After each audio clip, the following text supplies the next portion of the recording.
Hey there. So let's talk about something I know a lot of you are thinking about. You know your English is, well, it's correct. But does it sound professional? If you've ever felt kind of stuck at that B1 intermediate level, you're in exactly the right place. We're going to get you upgraded. I mean, really think about it for a second. When you speak English at work, does it have the punch you want it to have? Sure, people understand you, but are you making the right impression? That's the real difference, isn't it? And that's exactly what we're going to unlock today.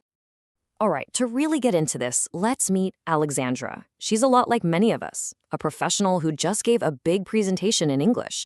And you know what? She did a great job. But she has that feeling, that little voice in her head saying, I know my English could be sharper.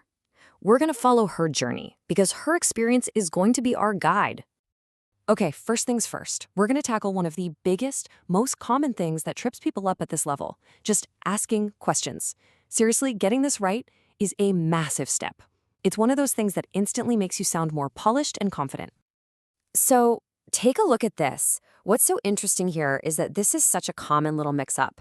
Alexandra, and probably a lot of you listening, sometimes gets do and does tangled up. But look at the corrections. See the pattern? It's all about who you're talking about. She, your manager, they. There's a system here. And here's the best part. This isn't about trying to feel what's right. It's not magic. It's just a simple mechanical rule. Think of it like a light switch. For he, she, or it. And yeah, that includes things like your manager. You use does. For everybody else, I, you, we, they, it's do. That's it. Simple as that. But wait, there's a part 2 to this rule, and it's just as important.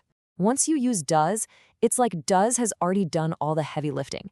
It's carrying the S for the whole sentence, so the main verb gets to relax.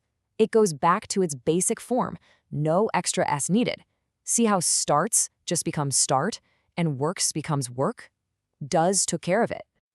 Okay, so you're feeling pretty good about do and does, right? You've got the rule, but you know English, just when you think you've got it figured out, there's always a little twist. So let's talk about a little secret, especially when it comes to questions starting with who or what.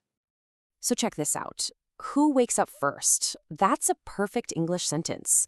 But hold on a second. Where's the do or does? It's just gone. It feels like it's totally breaking the rule we just learned, right? So what's the deal? And here is the big reveal.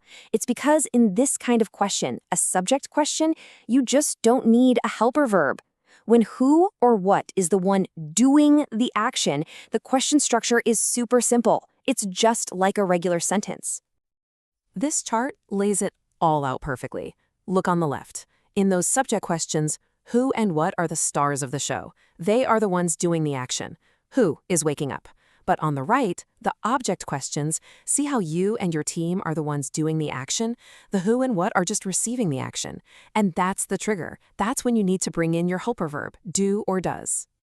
All right, so we've done some important work on the grammar foundation. That's solid. Now, let's move on to the fun part, elevating your language. Because, going from B1 to professional isn't just about not making mistakes. It's about choosing powerful words that make you sound like the expert you are. So why should you even care about this? Well, think about it. If you're always saying things are very good or very important, it starts to sound a little, well, basic. It just doesn't have much impact. In a professional setting, using more precise, powerful words shows that you have a strong command of the language. It makes you sound more credible, more articulate, frankly, smarter. And you don't have to learn a whole new dictionary overnight. Here are 3 super simple, high-impact swaps you can start using like tomorrow. Instead of give a presentation, try deliver a presentation. Instead of a difficult task, call it a challenging task. And instead of just working together, you collaborate. See, they're small changes, but man, they make a big difference in how you sound. Okay, listening to all this is great, but just knowing it isn't enough, right? The real change happens when you actually do something. So to finish up, I want to give you a super simple, totally manageable action plan you can start using this week. That's it. We're just going to focus on 3 things. Not 10, not 20. Just 3 simple steps. I promise anyone can do this. The whole secret is just being focused. Step 1. And I know this might sound a little weird, but trust me, record yourself. Just pull out your phone and ask 5 questions you would normally ask at work. Then, and this is the important part, listen back. It might feel cringy at first, But the goal isn't to judge yourself. The goal is to build your own personal error radar so you start to hear these things for yourself. Step 2. Learn one, and only one, word upgrade this week. Don't try to memorize a list. Just pick one thing. Do you say very good a lot? Okay, great. This week is your mission to replace it. Find a better word, like excellent or outstanding, and use it. One tiny change done over and over is how you build a really powerful new habit. And last but not least, step 3. Figure out your number one most common mistake, your pet error, if you will. Maybe it's that do and does thing we talked about. Maybe it's something totally different. It doesn't matter what it is. Just pick one. And for this whole week, your only job is to focus on fixing that one thing. That kind of laser focus, it's absolute magic.